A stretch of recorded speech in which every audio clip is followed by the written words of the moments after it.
Rosalie, anong mga punto sa issue ng West Philippine Sea ang nais na marinig ni Congressman Barber sa SONA ng Pangulo?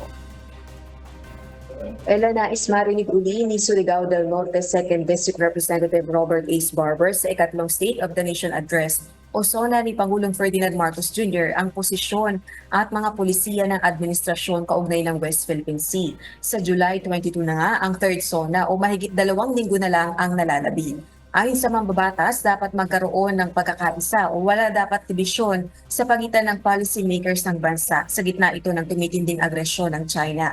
Gate nito, dapat din magkaroon ng mas malinaw na posisyon ang administrasyon hinggil sa kontrobersyal na issue. Ito ay kahit ilang ulit na ibiniitik ng BBM na hindi nito isusuko ang kahit isang pulgada ng ating teritoryo.